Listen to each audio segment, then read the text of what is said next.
আজকে আমি বানাবো আনারসের চাটনি। এই যে 3টে আনারস দেখছো, সেটা আমি বাজার থেকে ছাড়িয়ে এই যে আনারসের চোখ বার করে নিয়ে এসেছি। এবার আমি আনারসটাকে কেটে গ্রেট করে নেব।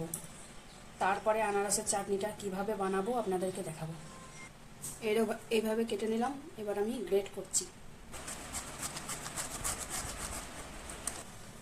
দেখো আনারসটা আমার পুরো গ্রেট করা হয়ে গেছে। এবার আমি এটা কড়াইয়ে দিয়ে দেবো।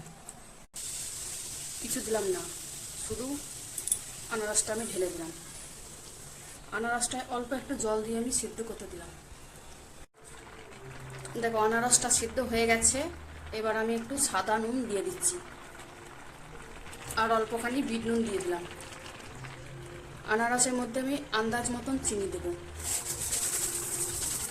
এবার আনারসের মধ্যে আমি কি কি দেবো সেগুলো দেখে নিন।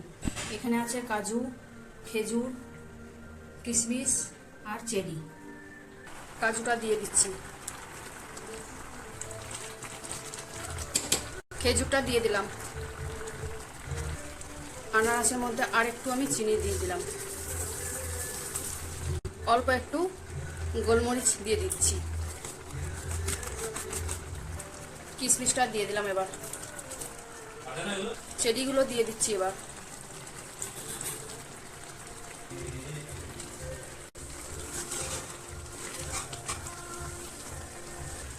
দেখুন আমার আনারসের চাটনি হয়ে গেছে। এর উপরে আমি অল্প লেবুর রস দিয়ে দিচ্ছি।